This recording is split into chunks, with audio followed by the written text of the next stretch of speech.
Alright, this one, literally the thumbnail was just a spider, and it's Australia. And you know, with how much I have been designated as the spider killer in a lot of games, I should know my enemies. This one is, morepaz. I should know the enemies of the spiders. Australia has a lot of spiders, but recently we found a new one, because of course we fucking did. And the new one is the most certified Australia moment I've ever seen. For a bit of context, one of the several thousand spider species... 10,000? The Sydney funnel web, the deadliest spider on the planet. Because of course it's down here. Where the fuck else did you think you were going to find it? Spider HQ is accurate as fuck. And can flatline you with a bite in 15 minutes. And if you think wearing thick clothes will save you, be aware the bastards have fangs long enough to punch through shoe leather. Now, why do oh god, why are we evolving spiders? Worse than a spider rocking armor-piercing rounds that can send you to heaven with same-day delivery.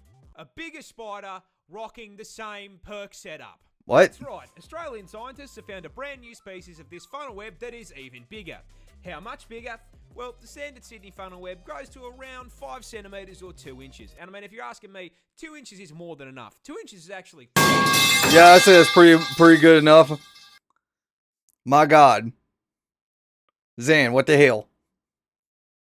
Huge. By comparison, this is the new one. It's twice the fucking size, cunt. God. Inches of 8-legged menace to the animal kingdom. But that isn't even the best part. You see, do you know what they named this thing? Do you know what professional scientists named a supersized version of the most dangerous spider on the entire fucking planet? It's probably something stupid. The Newcastle Big Boy. The Newcastle Big Boy. That's what they named this thing.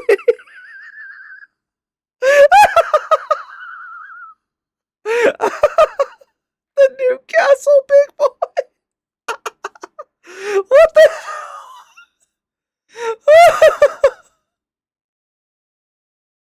Deadliest spider on the entire fucking globe. Big Boy. Only in Big Boy.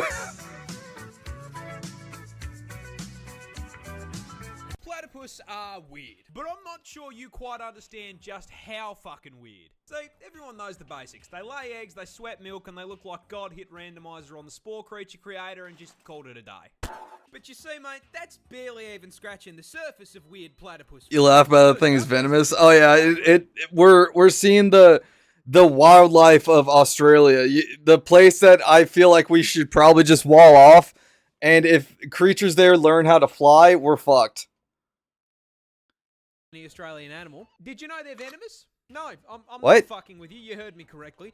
Male platypus actually have venomous spurs on their hind legs. These spurs are multi-purpose, acting as defense from predators, as well as a tool for throwing hands with other male platypus during mating season. And while their venom is non-lethal, that doesn't mean that getting stung by them doesn't fucking suck. See, platypus venom can cause extreme pain and swelling, and to ensure you remember not to fuck with them again, these effects can last for several months and have no treatment or anti-venom. So if Perry stabs your shit, your only option is to cry about it. Next, God damn it, Perry the platypus. I shit you not, platypus share the same hunting method as sharks. You see, that big-ass bill isn't just for show, as it contains enough surveillance equipment to make the CIA blush. Possessing the ability to sense changes in pressure in the water, but most importantly, containing electroreceptors that track electrical signals from muscle contractions made by their prey. What? Meaning that when whatever they're chasing starts quaking in fear, they know about it. And last but not least, as if those things weren't already unbelievable, we recently discovered something new. Platypus are fucking biofluorescent. They What? glow. If you hit these things with a black light, they go bright fucking green. And the best part of that is, we have no clue why they do it. I mean, What? it just means Perry was a biblically accurate platypus man. I give up, man. Who fucking designed this thing? Oh god. Stepping on this rock could straight up paralyze you.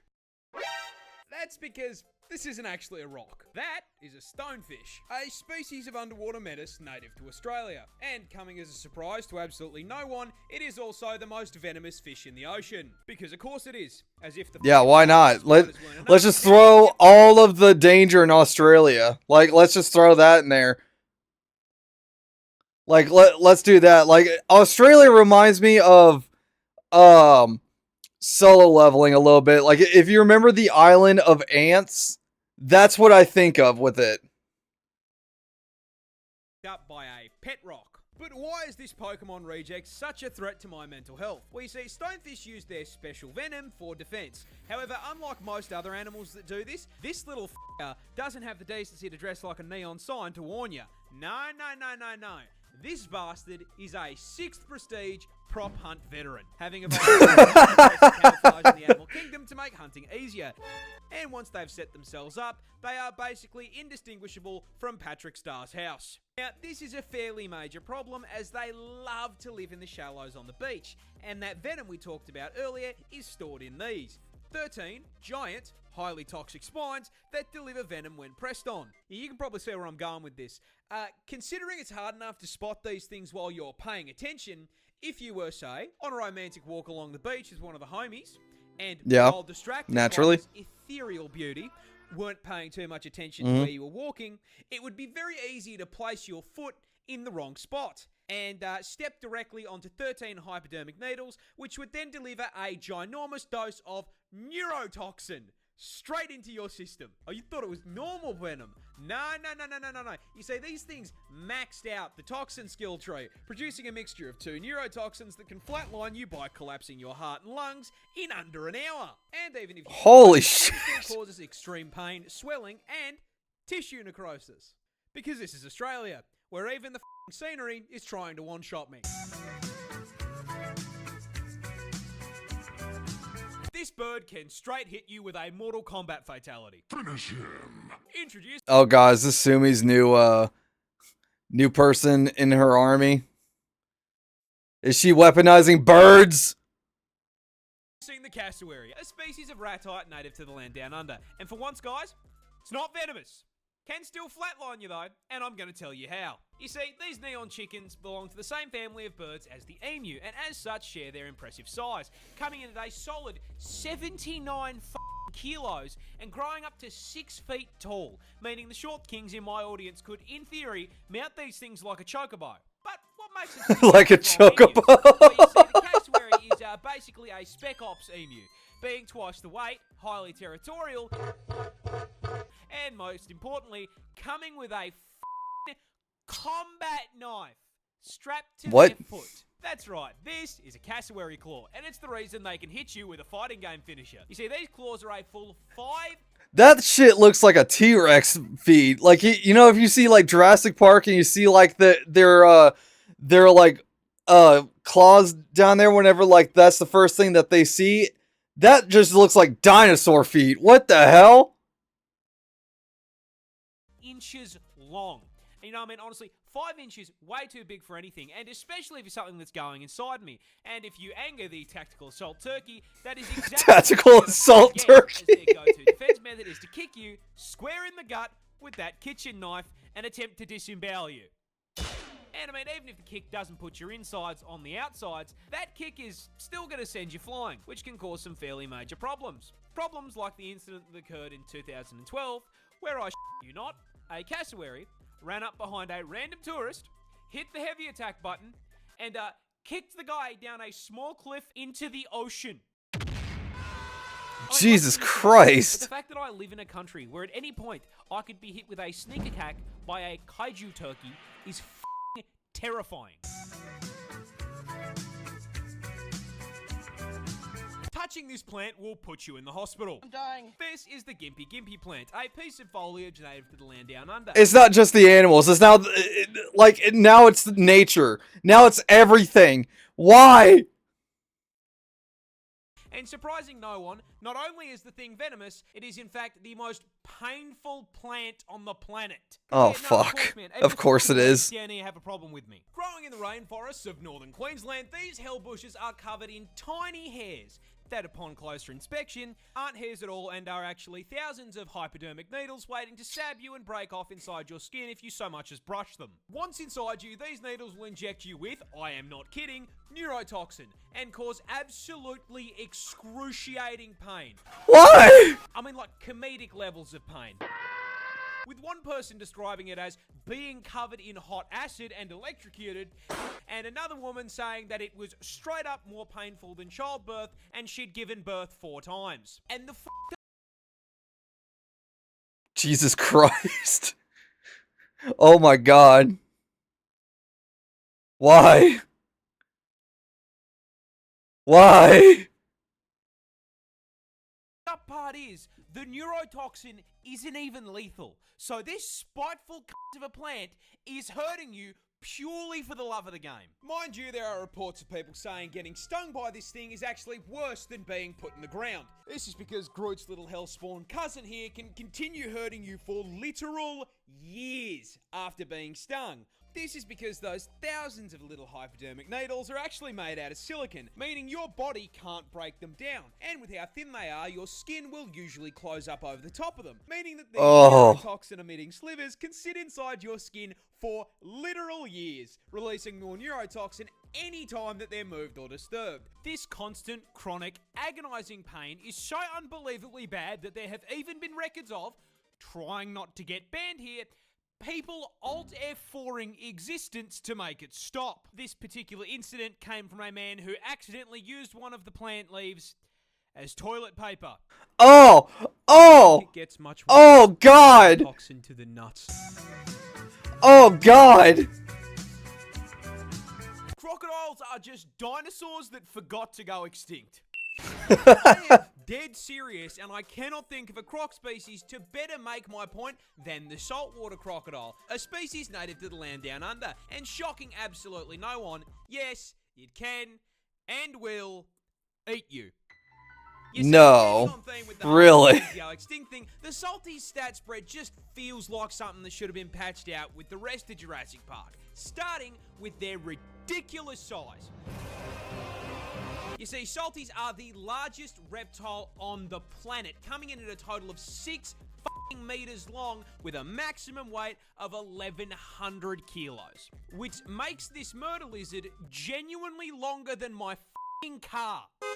And the up part is that. But wait a minute, have they been? I know this might be like a little bit of a fucked up thing. Were they more aggressive after the crocodile hunter died? Because I feel like these things were tamed. Like they were in fear when the crocodile hunter was around. Despite being longer than my ute, they are for some reason absolute masters of stealth. You see, crocs are ambush predators, which is a scientific way of saying they are dirty fucking campers.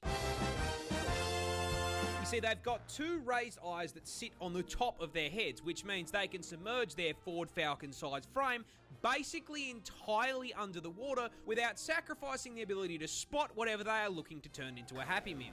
And from your perspective as the Happy Meal, they are really difficult to see, which makes it very easy to walk just a little too close and, yeah, get bitten in half by that hydraulic press they call a mouth. That's why I love Nestle Crunch.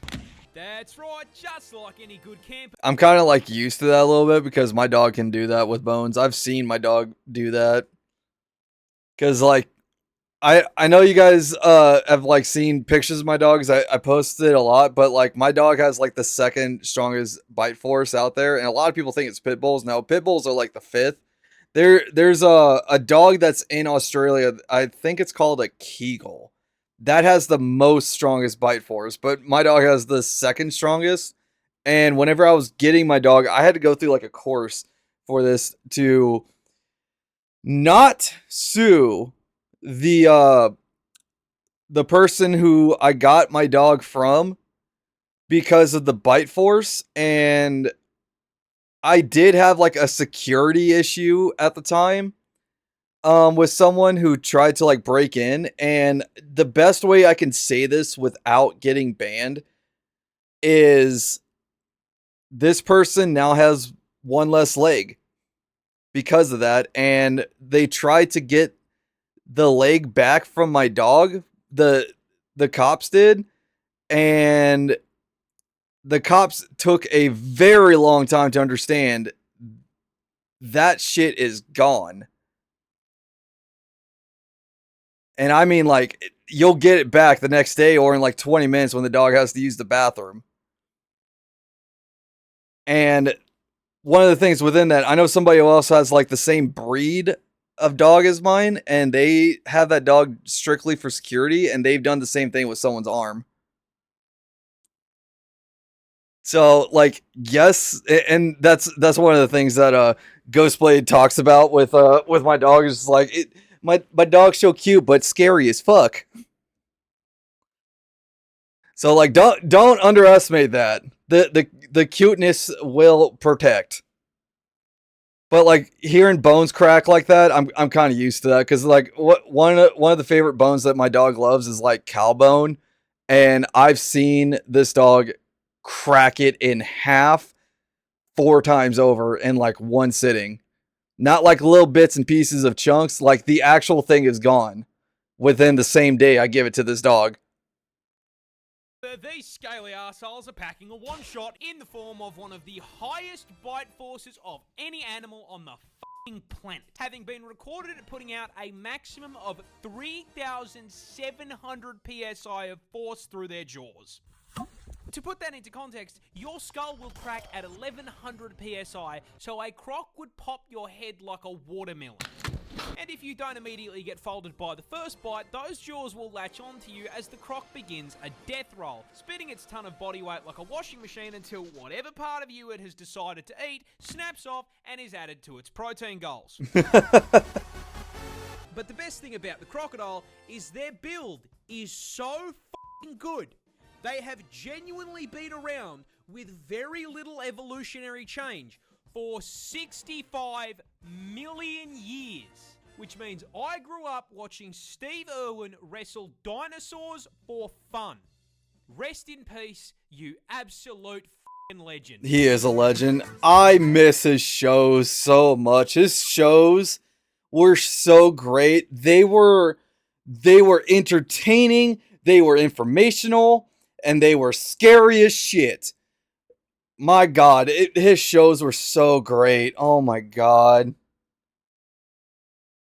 A real legend is gone. Koalas are really dumb. In fact, the icon is probably the dumbest thing on the planet. And that stupidity starts with their diet, because of all the things they could have chosen to eat, they chose to eat nothing but straight up poison. You see, koalas feed exclusively on eucalyptus leaves, which, shocking no one, are highly toxic, because they are full to the brim with eucalypt oil, which is so fucking poisonous that as little as 3.75 mil is enough to land you in the afterlife, with the Reaper asking you why the fuck you felt the need to eat a leaf. Why? Oh, it's also highly flammable and burns like napalm. Because Australia. Yeah, because Australia, why not? You're putting up this giant do not eat sign. His kids continue his work minus the show. Yeah, like I've seen clips of his son. I think it's on Jimmy Kimmel. Of like, there's like a clip I saw of him bringing like something to Jimmy and Kevin Hart. I forgot what it was. Of like Kevin Hart being in fear. I know his son's like kind of taken over, like his dad's like, I don't know if exhibit's the right word for it, but like, yeah, I don't think his son would ever do like the show, honestly. But then again, I could be wrong. There's like plenty of times where people continue on the shows later on. Like there was a show of like Ozzy Osbourne of like his family. It was actually pretty good, but like I doubt that will come back unless like his kids bring back the show. And the only reason why I say that is because I used to watch Duck Dynasty like crazy.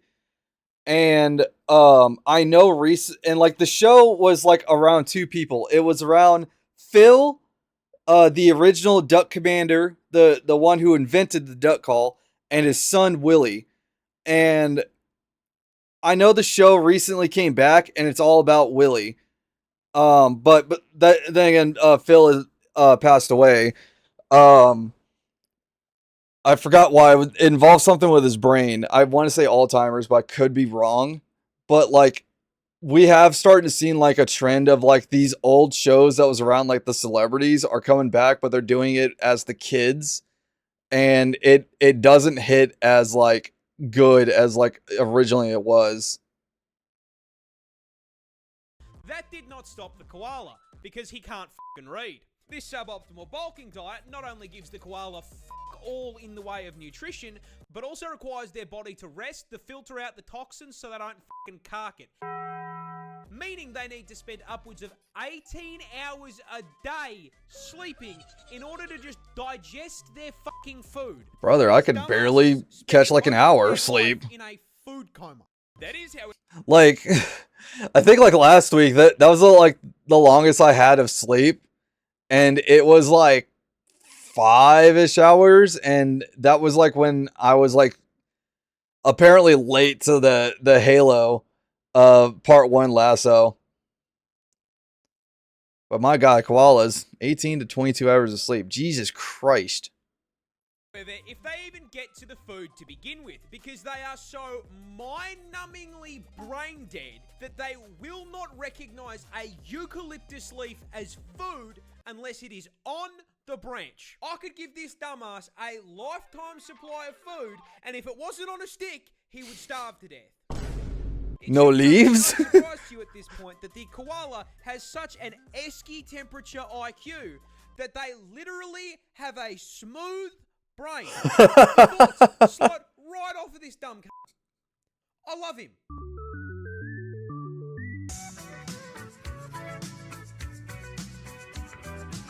This wasp is basically a xenomorph.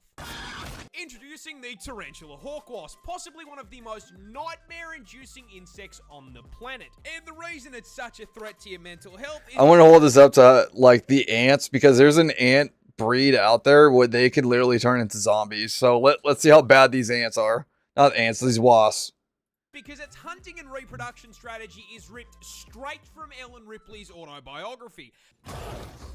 But before we get to the strats, you're gonna have to learn a little bit about it first. Native to Australia, because of course it fucking is, this fucker is the largest wasp on the planet. Coming in at a massive 2.5 inches. Which Fuck that! Fuck that! No! No! Oh god, no!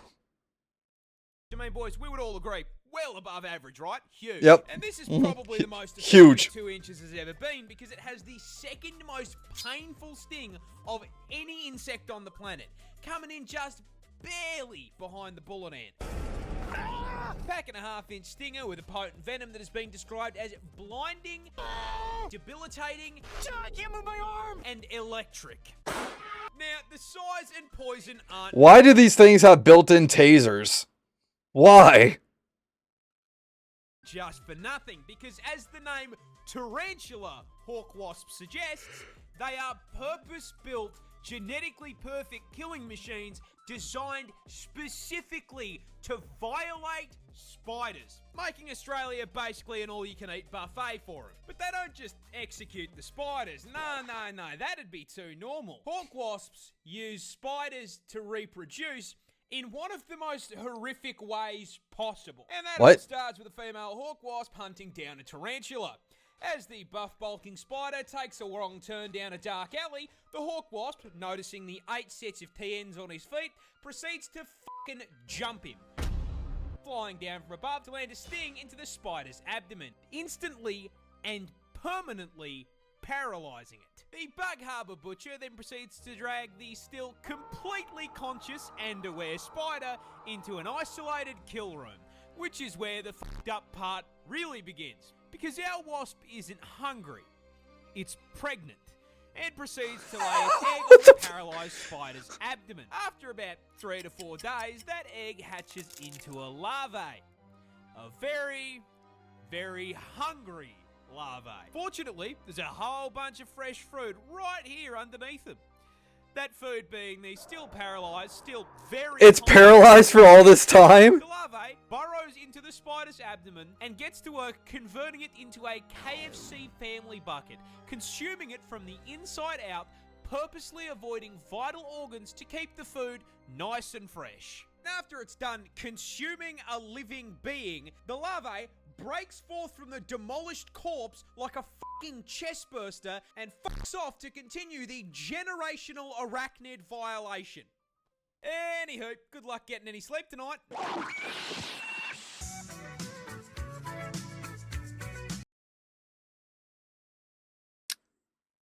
I'm not. I'm not throwing any shade that anybody that watches that's in Australia. But I asked this out of like the genuine curiosity. Are you guys okay? Or did you just not want to battle the government? You just want to battle nature? My God.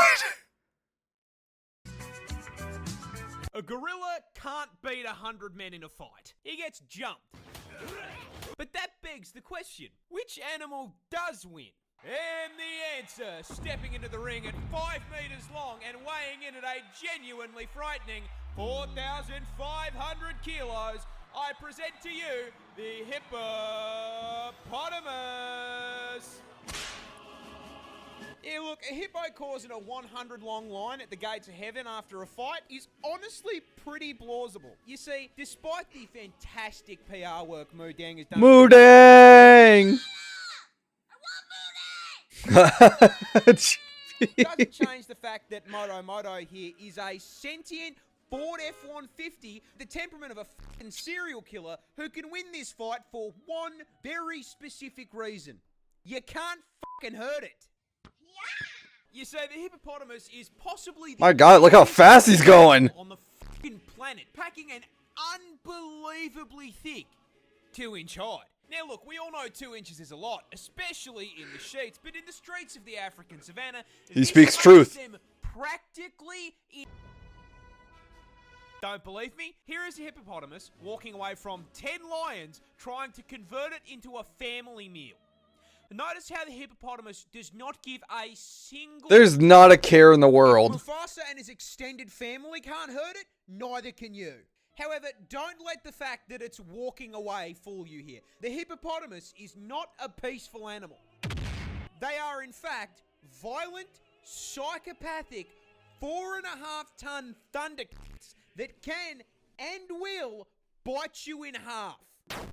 A hippo's jaw produces 2,000 PSI of crushing force. So if he catches your ass, you are the watermelon. And as if the hydraulic press wasn't bad enough, don't forget they've got 2 20-inch fangs in that mouth that'll put a hole in you big enough to stick your arm through. But honestly, the bite doesn't even matter. It weighs 4.5 tons and can run at 30k an hour.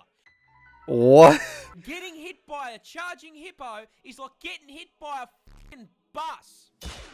There is no way we are winning a fight against something that could probably take out 10 people just by rolling over.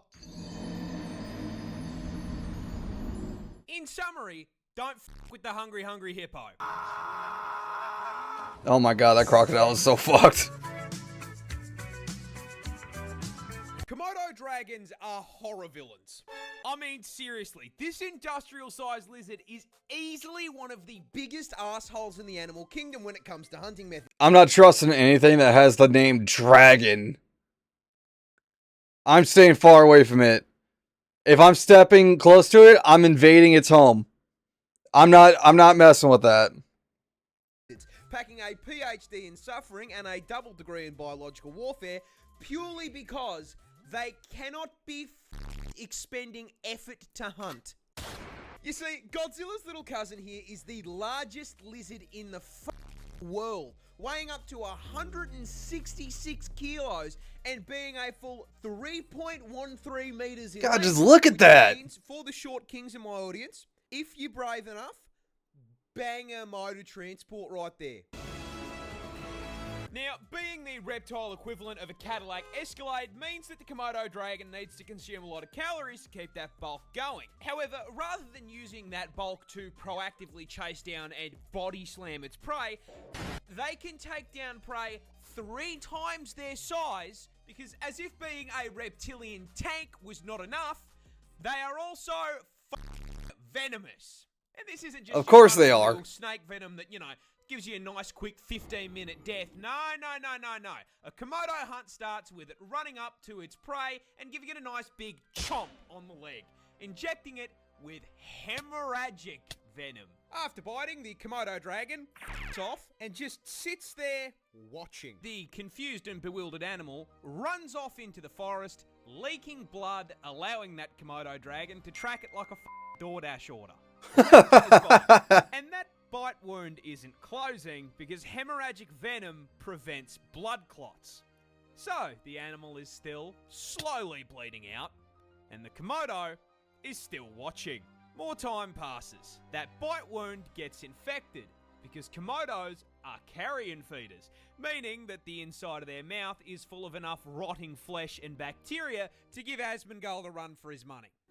Oh, the God. infection begins to drain the animal's strength, and the Komodo is still watching. Another week passes. The infection has spread, and the flesh has begun to rot. And you best believe that ass lizard is still there watching like he's waiting for his meal to heat up in the microwave. Oh, God. Once the bleeding, disease-ridden animal becomes too exhausted to move on its own and collapses, the Komodo strolls over and eats it alive, shredding it into chunks if it's larger, or if it's small enough, swallowing it whole as it screams on the way down. Oh, what the Even for fuck? me, man, that's fucked. This is the deadliest snake in the world. Introducing the inland taipan, and being the deadliest venom noodle in the world, I will give you exactly one guess as to where it's found. It's Australia, of course. It's Yeah, of course it is. It's in the land where we need to, like, quarantine. Did you think you were going to find it? Canada? More specifically, as the name suggests, the taipan is found inland in the outback. Luckily, extremely far from civilization, because this homicidal hospital hose is the definition of size doesn't matter, because despite having extremely small fangs for a venomous snake, coming in at only 6.2 millimeters, the taipan is here to show you that you absolutely can feel less than an inch, because those fangs contain the statistically deadliest snake venom on the fucking planet. Yeah, taipan venom is a pina colada of pain, containing, but not limited to, hemotoxins to cause blood clots, myotoxins for paralysis and necrosis, nephrotoxins to shut down your Oh my kidneys, God, and it just has 3 every different stat. kinds of neurotoxin. Needless to say, if it bites you, you will get a headache, vomit up the entire contents of your stomach, collapse to the ground in agonizing pain, and then your heart and lungs will stop, sending you to meet God in under 15 minutes. And that venom is so fucking potent that one bite contains enough toxin to do that to 100 people. But the funniest part of this snake's venom is that in the wild, they only hunt rats and fucking mice. The deadliest venom on the planet. Oh, thank God they don't hunt humans. To pack up Remy the rat. It's like hunting a rabbit with a fucking AWP. That's the cutest fucking thing I've ever seen in my entire life. Jesus Christ.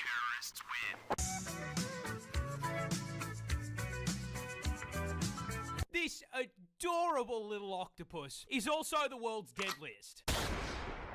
Introducing Of course, the Squidward. a species of cephalopod native to Australia, and in a shock to precisely 0 people at this point, it's venomous.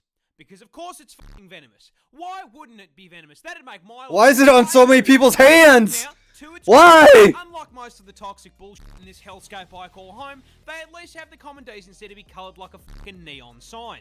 However, it immediately loses this credit by being the octopus equivalent of a f***ing hobbit, coming in smaller than a 50-cent coin.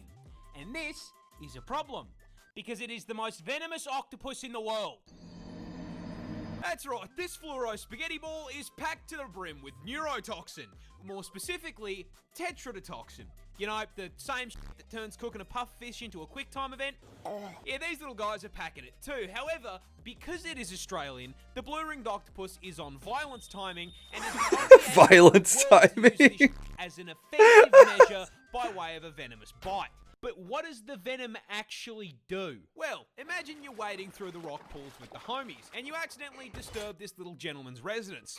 Taking the American approach to home defense, suctions onto your leg and bites you. Best part, it's completely painless. So if you're distracted by how thick your mate's looking in those Speedos, you aren't going to feel shit.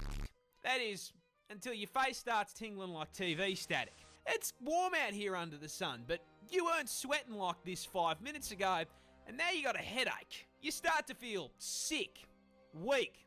You go to call out, but your voice comes out slurred like you just knocked back a bottle of vodka. 2 shots of vodka. And then That's a lot of vodka. come out from under you, and you hit the beach. Fun fact about tetrodotoxin. It's a paralytic.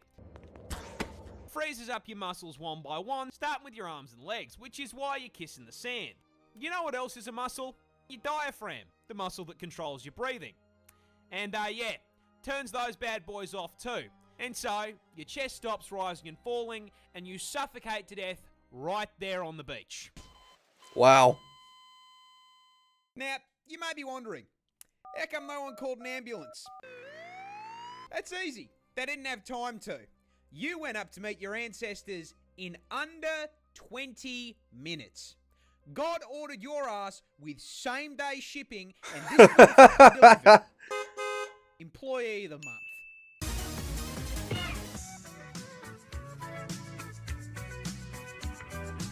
This shrimp can cause explosions. Oh, I know this one. This one has the strongest punch out there.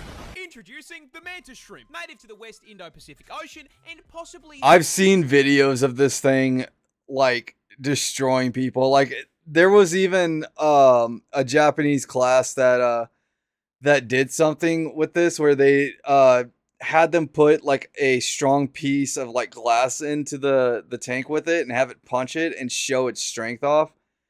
And I think there was, like, another video of somebody catching one of these, and for unknown reasons why they did this, they thought the shrimp was fine when it fell down in between its legs, and it punched one of his balls. And yeah, that motherfucker only has one now. The coolest crustacean under the sea, because this fluorescent armored sausage is actually a voracious, bloodthirsty predator rocking enough surveillance equipment to scare the CIA with a weapon powerful enough to surpass Metal Gear. See, the mantis shrimp is a highly effective predator, and they find and track their prey with easily the most advanced set of eyes on the fucking planet. First off, each of these eye stalks can rotate independently like a periscope, giving them a full 360 degrees of vision. However, more importantly, they can see colours we can't. You see, the mantis shrimp's eyes contain a full 15 photoreceptor cones compared to our 3. Which is a fancy way of saying No cones. 16K HDR with ray tracing enabled at 500 render distance. He sees what game developers want us to see with our specs. Now, not only is the visual clarity unmatched, they can also see into the infrared and ultraviolet light spectrums. And despite all of this, they still can't find who asked. What they can, however, find is their next meal. The mantis shrimp subsists on a diet of fish, worms, squidward, and, most importantly, Mr. Krabs. Now, crabs famously exist inside of a defensive shell. So, how does this polite little gentleman break into the shell? Simple. He throws hands. Yeah. That's That's right, weighing in at only 90 grams and 38 centimeters in length, the mantis shrimp has a punch that produces 15,000 newtons of force. That is 176 newtons per gram. So if a human was capable of that same kind of force, a right hook from someone who weighs 80 kilo would be like getting hit in the face with 6 sticks of dynamite. Now, to produce that force, its claw needs to be moving at 83 kilometers an hour, which is so fast it creates a vacuum in the water called a cavitation bubble, which then immediately collapses at such a speed it creates a mini-air explosion that flashbangs the target and reaches a temperature hotter than the surface of the sun. Mr. Krabs. What the fuck? I didn't know it was that powerful. Like, we've clearly specced into the wrong skill points. Oh my god. Is getting f***ing disintegrated. Money.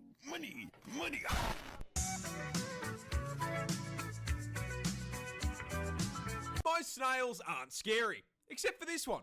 This one's Australian. Of course it is. It's automatically scary. It has the title of Australian. It has its Australian green card and everything. It's immediately a danger. Like, at this point, I believe, like, there's like psychopaths and then there's Australians. Like, oh, you got this dangerous animal over in Canada? Oh, okay, I'll raise you Australian animal. What the fuck? The cone snail, an aquatic mollusk native to the land down under. And as seems to be the requirement when sharing your postcode with a kangaroo, you guessed it, it can quite easily cause your neck snap to be in a coffin. And the way it can achieve it is this bad boy right here. You see, despite most snails having a reputation for being slow goobers that get folded by a salt shaker, the cone snail is a highly effective ambush predator. And you may be wondering, how the fuck is a creature that moves slower than the GTA 6 development cycle? Quite simple. It has a grappling hook. What? That's right, Gary's murderous little cousin here is a roadhog mate. Hi there. And he hunts by slowly but surely stalking up on his prey until he's just within range, and then bang!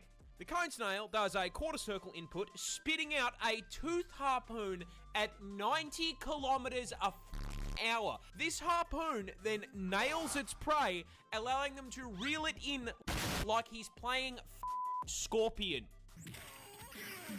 And in case that wasn't bad enough, as seems to be a requirement for spawning on Australian servers, it's venomous. Of course it is. What isn't? Prey with a highly potent neurotoxin that instantly paralyzes it. This means it cannot put up a fight, as it is sucked into the snail's ginormous maw like a nightmarish version of Kirby. And, just in case you thought for once you might be safe, cone snail venom is potent enough to kill 700 people with one sting. Oh yeah, and there's no anti-venom, because it's not enough that it can kill me. No, I have to die knowing there is zero counterplay. Jesus Christ.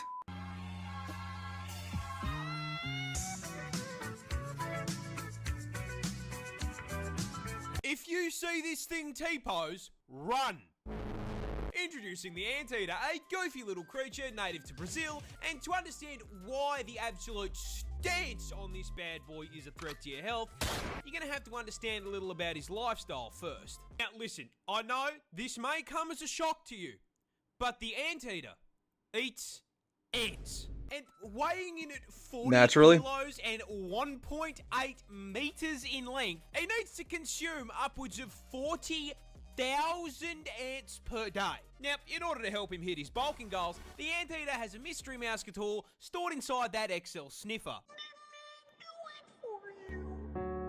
A 60-centimeter long tongue.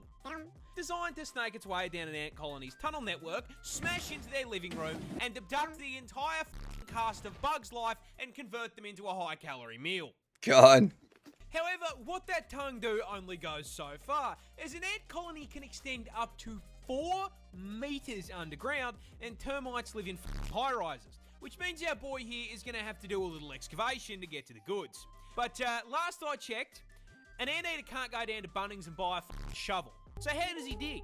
Oh, that's simple, with the combat knives he has for claws. Yeah, anteaters are permanently cosplaying Freddy Krueger, with 4-inch claws, which, proving the effectiveness of a few inches, can crack through f***ing concrete.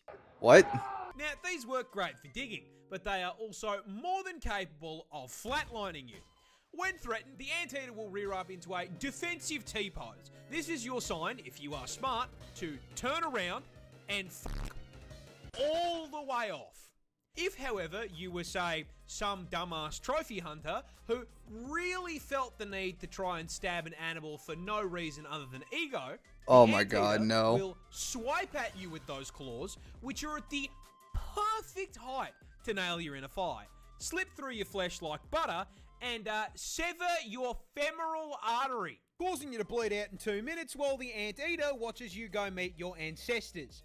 Can you imagine having to explain to your ancestors who felled woolly mammoths you got your packed up by the most unserious creature on the planet hitting a T-pose? Yeah, but I feel like fighting this thing will get you into Valhalla, but your family in Valhalla will be like, yeah, I died during the conquest of plundering and dealing everything, for the clan, and then your ancestral today just shows up. It's like, how you made it into Valhalla? How did you get here? Oh, I got into a fight with an anteater.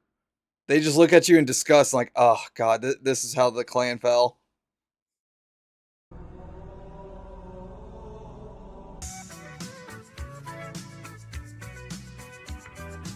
Australia's scariest spider is hiding a deep secret. But what is it? Well, introducing the huntsman, native to the land down under, and the #1 cause of tourists absolutely shitting themselves on camera.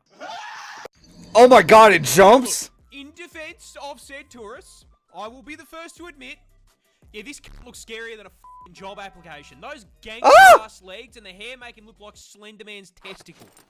Now, as if having a negative charisma stat wasn't bad enough, I regret to inform you that the huntsman spider grows up to 30 fucking centimeters in size, making it the largest spider on the planet by leg span and legally allowing Subway to market him as a foot long. Now, being the spider equivalent of a Ford F-150, you'd think he'd have the common decency to be slow, tank build. Unfortunately, the huntsman is fucking turbocharged. Now, it's usually at this point in the video that I would inform you that he is also highly venomous, because it's Australia. However... And that one guy, like, touched his back leg. What the fuck? That's his big secret. The huntsman is a big sweetheart. You see, despite looking like an SCP, huntsmen are incredibly timid, and on the rare occasion they do bite, their venom is harmless. In fact, seeing one of these bad boys in your house... Dude, look how big that thing is. I'm assuming this is like they're like, no, this is like a handle. Look how big that motherfucker is. No, the spider owns the house. I don't care. You start like a rental agreement, and you can't move out, and then you try again, and then they say like, what happens? Like, this thing moved in, and they're just like, valid, yeah, valid. No. House is a blessing in disguise, because if you see a huntsman in your home, I guarantee you won't see any annoying ass flies or mosquitoes, because he's eaten them. You see, he understands he's big enough that he should be paying rent, and so he contributes to the household in pest control. I personally have had one of these bad boys as an 8-legged roommate, and I can tell you, they're pretty good company. Except for the part where they cause car crashes. What? Yeah, you see, huntsmen like to hide in tight spaces and cracks, and they do it by flattening out their body to fit into the gap. Now, in the house, that usually means you'll just find them behind a painting, but when you're flying down the highway at 110k an hour and decide to flip down the sun visor because God is trying to flashbang you, yeah, they like to sleep in there and you've just dropped one into your lap. Now, whatever you do, don't panic or you're gonna crash the... No. You mean to tell me the sun visor is their favorite spot? No. No. Oh, God. Well, at least now I have proof on Australia being the scariest place in fucking existence. Oh my God.